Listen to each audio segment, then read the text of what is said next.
이렇게 해서 제 2과목이 끝났고 이제 3과목 빅데이터 모델링을 시작할게요. 41번. 다음 중 인공신경망의 특징으로 잘못된 것은? 인공신경망은 이름에서도 느꼈다시피 복잡성이 굉장히 높죠? 낮은 게 아니고 굉장히 높습니다. 그렇기 때문에 모델 해석도 모델이 간단하면, 심플하면 모델 해석이 용이할 수 있지만 인공신경망은 모델 해석이 용이하지 않아요. 그렇기 때문에 저희가 일반적으로 블랙박스 모델이라고 일컫는 거죠. 그래서 정답은 2번입니다. 최근에는 이런 모델 해석에 관한 문제를 해결하기 위해서 Explainable AI라고 하는 자의 기법들이 많이 발전하고 있어요. 42번. 다음 의사결정 나무에 대한 설명 중 틀린 것은? 정답은 3번입니다. 이상형 목표의 변수에만 적용 가능하진 않아요. 타겟 변수가 연속형이어도 얼마든지 의사결정 나무를 이용할 수 있습니다. 43번. 범주형 변수에 대한 분류기법이 아닌 것은? 정답은 3번입니다. 지금 범주형 변수라고 했는데 범주형 변수에 사용하는 회귀분석은 로지스틱 회귀분석이죠. 선형 회귀분석은 범주형에 사용하기에는 사실 쓸 수는 있지만 적합하진 않죠. 44번.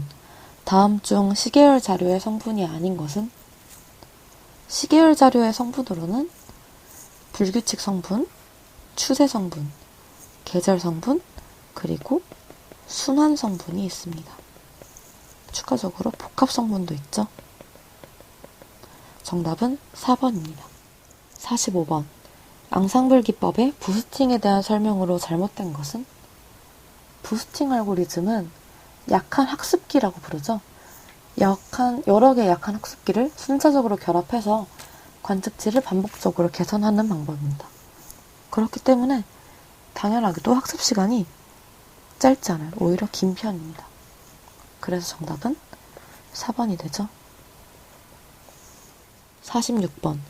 과적합을 해결하기 위한 방법으로 맞지 않는 것은?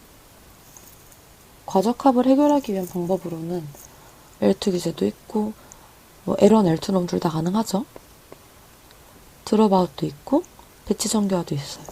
근데 활성함수 같은 경우는 입력 신호를 출력 신호로 변환할 때 그때 작용하는 함수이기 때문에, 그때 관여하기 때문에 활성함수는 과적합과는 크게 연관은 없습니다. 정답은 1번이 되네요. 47번. 다음 중 오토인코더에 대한 설명으로 올바른 것은? 오토인코더는 인코더라는 애가 있고, 그리고 대칭적인 구조로 디코더라는 애가 있습니다. 인코더를 통해서 데이터의 차원을 줄여주고 얘를 다시 디코더를 통해서 원래대로 늘려주는 그런 신경망 모델을 말합니다. 그렇기 때문에 출력층의 차원과 입력층의 차원은 무조건 같아야 합니다. 정답은 3번이죠. 그리고 간혹 이렇게 입력층에서 은닉층으로 갈수록 차원이 커졌다가 다시 작아지는 경우도 있어요. 이런 거는 스팔스 오토인코더라고 부릅니다.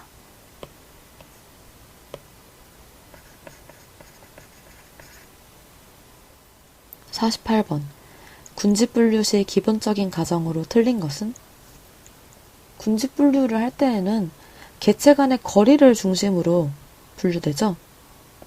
가까이 있는 것들끼리 한 군집으로 되는 보통 이런 가정을 따르기 때문에 정답은 2번입니다. 49번. 비지도 학습은 라벨링이 A 되어 있는 것으로 예시로서 B가 있다. 괄호에 적합한 설명을 택한다면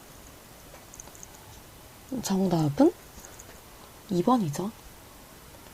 비지도 학습은 라벨링이 되어 있지 않은 것이고 예시로는 군집 분석이 있습니다.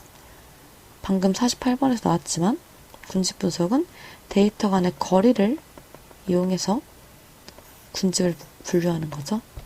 답은 2번입니다. 50번.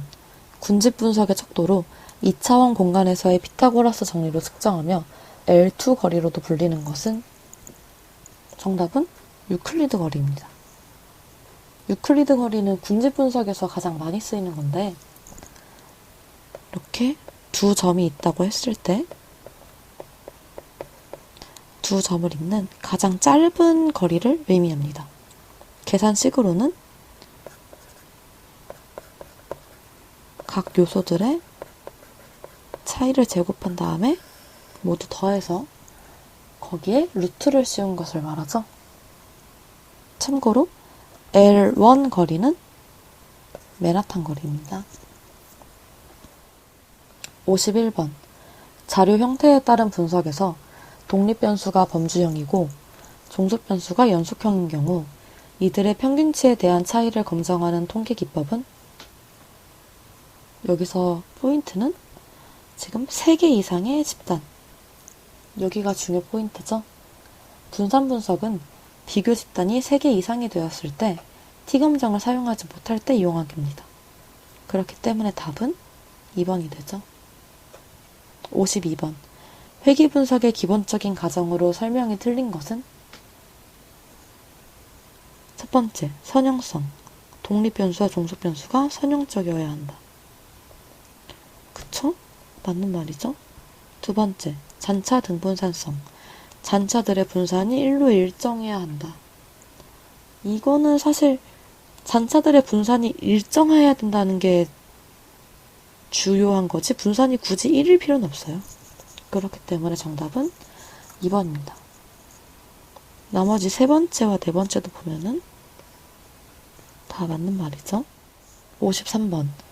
텍스트 마이닝에서 문장을 2개 이상의 단어로 분리, 비교하는 것은?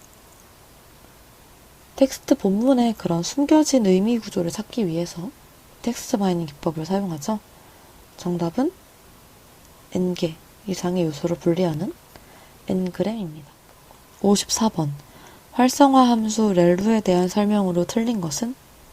첫 번째, 시그모이드의 그레디언트 베니싱 문제를 해결한 활성화 함수이다. 맞죠? 두 번째, 결과로 0 또는 1을 반환한다. 이거는 정답이 아닙니다. 네 번째를 보면은 0보다 크면 입력값을 그대로 출력한다고 되어 있는데 0 또는 1이 아니고 만약에 어떤 값이 0을 기준으로 이렇게 주어져 있다고 할게요. 그러면은 0보다 작은 값에 대해서는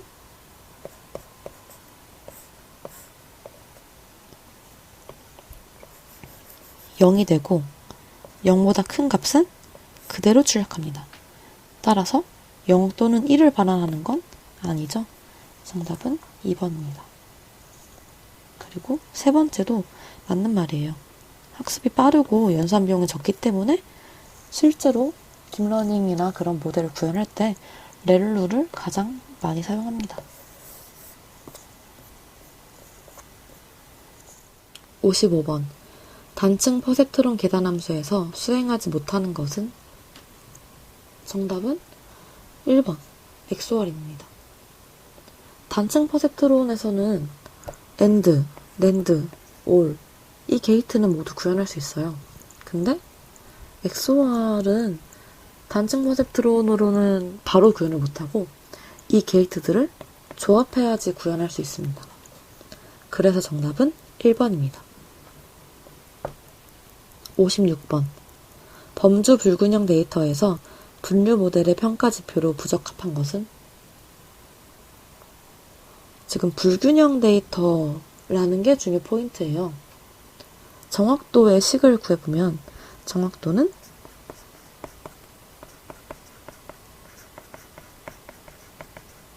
분의 트루 포지티브, 트루 네거티브죠.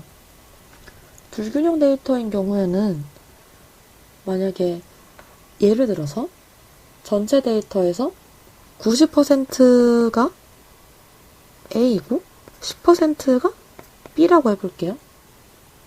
그러면은 제가 데이터를 그냥 모조리 다 A라고 예측을 해도 정확도는 90%가 나오겠죠?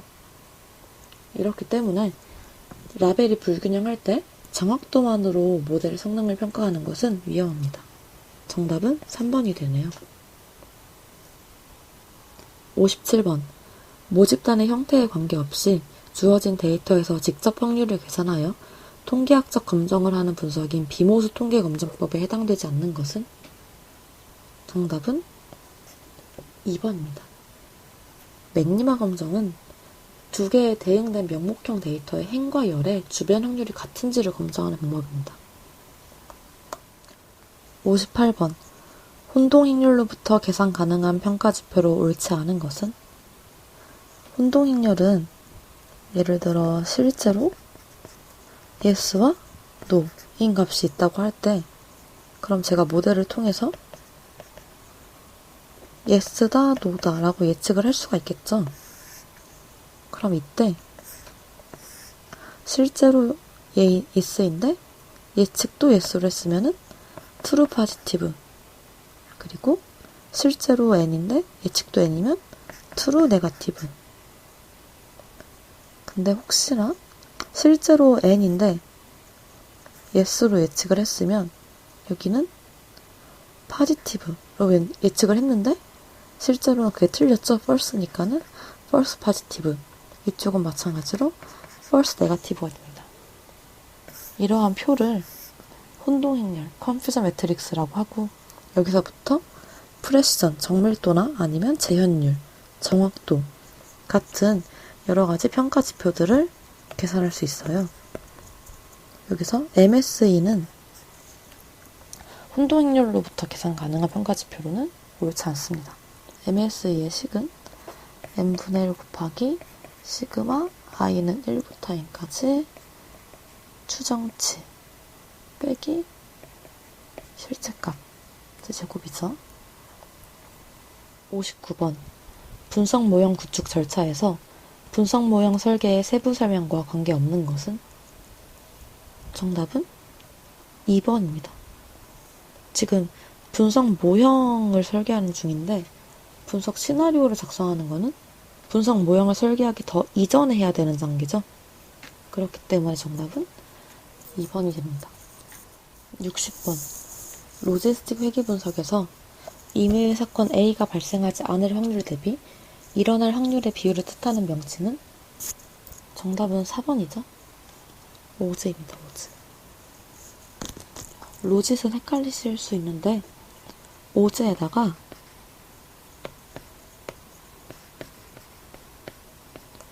로그를 취하면은 그게 로짓이 됩니다. 이렇게 해서 제3과목까지가 끝났습니다.